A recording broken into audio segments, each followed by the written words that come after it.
There's a chance The Rich Eisen Show's that there could be. Higher Register Take of the Week. All right, once again, we haven't done this in a few weeks. Been a We've while. decided that sometimes you got to go up here to sort of believe your sports take. You know what I'm saying? And you'll catch your friends sometimes saying something higher register, call them out because they don't really believe what they're saying. Chris, go for it. Go for it. What do you got? I've said this before, and I'm going to go higher register with it.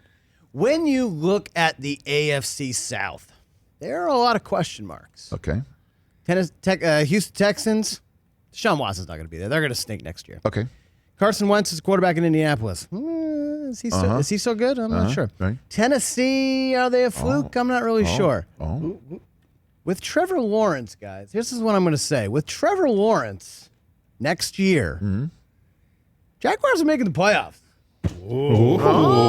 Whoa. Easy, baby. From the first overall selection, they win their first game against the Indianapolis Colts and lose all 15 after that. You think they're going to make... I don't even know. You kind of said that in a very declarative way. You didn't I think he really believes it. Urban Meyer's going to come in, Right. do his thing. Trevor Lawrence is going to have the hair flowing. They're making the playoffs. Okay, very good. What do you got over there, TJ Jefferson? Well, guys, I come from this old school where I've tried to always do things the right way. You talk about people the right way. You give information that's right and correct. But lately I've been noticing that sometimes you get rewarded for not doing the right thing. Sometimes you get rewarded for giving information that isn't necessarily correct. Is this Harden? Is this Harden? No, related? this isn't Harden. This is what I'm saying. From now on, instead of trying to give nuanced sports takes, Yes. because I'm starting to pick this up, I think I'm just going to say stuff, right? I'm Okay. just going to come out and make these bold declarative statements. Yes. I'm going to have insane takes on our greatest athletes, and I'm going to have these anecdotal evidence to support my claims. Okay. But they're not really anything. They don't mean anything. So I'm just going to talk for the sake of talking, just for the likes and the tweets and the retweets and everything. And I'm going to say this. I'm going to start attacking my favorite athletes. Now, that being said, Kawhi Leonard, I'm going to have to expose you now. Wait, That's what I'm going to do every day. I thought you loved Kawhi. I do love Kawhi, Chris, and that's the thing. I love Kawhi, but I'm going to make it seem like I don't like him. And I'm just going to say the dumbest stuff in the world about him to make people think I don't like him, just so we can get some retweets and likes. Okay, very good. I will say this to you. I look forward to maybe seeing this in practice, but as the proprietor of the Rich Eisen Show and its marks and logos and the production company that owns it, I am not paying you $8 million a year. I'm sorry. I don't have it. Okay, here's my higher What it register. do, baby? Here's my higher register. You asked me a question earlier this week. Am I nervous or excited about the New York Jets' current situation? And I thought all year long they need Trevor Lawrence. They got to have Trevor Lawrence in order to turn things around right away or get the coach that they need. Otherwise, they're not going to get the coach that they need with the second overall pick. You need the honey of Trevor Lawrence to get somebody to be the coach that ordinarily wouldn't be their coach. And yet, they beat the Rams and they beat the Browns. They blow their chance at Trevor Lawrence, and it drives me crazy. But now they got Robert Saleh. And now I'm seeing the way Zach Wilson looks, and I'm seeing Deshaun Watson maybe out there, and I'm seeing Joe Douglas say, yeah, we'll take calls on Sam Darnold, but we love him anyway. I see the way that they're handling everything.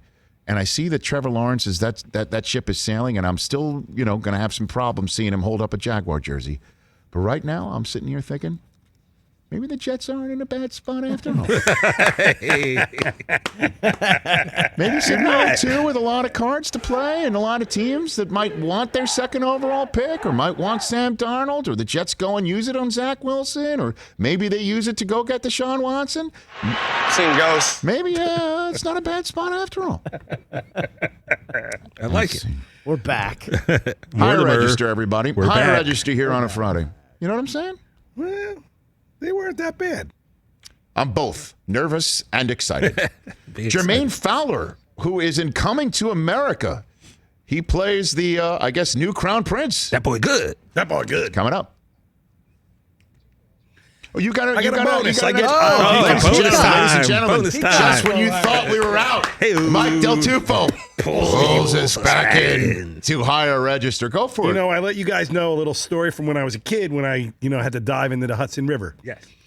And Not pull out gonna a lie. body. Dead body. By the way. Don't forget the dead body part. Bury the lead there, Mike. As a 16-year-old. Really wasn't Okay. that bad having to go into the latrine, which we call the Hudson when you live in Jersey. What do you mean? It's a latrine. If you live in Jersey, we call the Hudson. It really wasn't that bad to dive into the Hudson.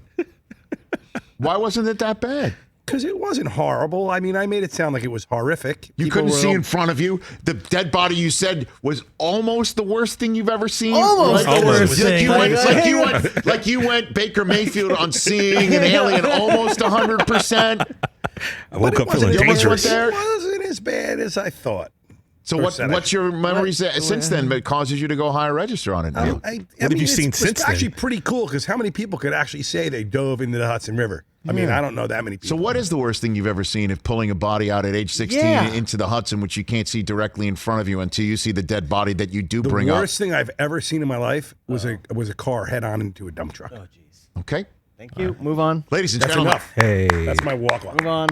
Mike Del Tufo. I mean, that's the worst as a volunteer fireman. Dad, no. But we We're done. We're done, Mike. yeah. Cut to next week's higher Sorry. register. Actually seen a car go head first into a dump truck. Wasn't that bad. I've actually seen worse. They all walked away. You asked me, so I was like, yeah. But the Hudson was pretty. Thanks for sharing, man. Somebody said Almost how bad. 100%. Somebody was scared. That is straight out of Del Tufo language. Like Baker Mayfield and Del Tufo could be like.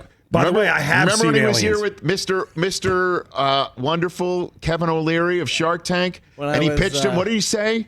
When I was home alone on the Friends with my couch. Yeah, that's right. When I was home alone on the couch with my friends, I was home alone on the couch with my friends, and that was you basically kneecapped yourself to People Mr. don't- Wonderful. Maybe I was just like they weren't talking to me. I wasn't really alone. Oh my God.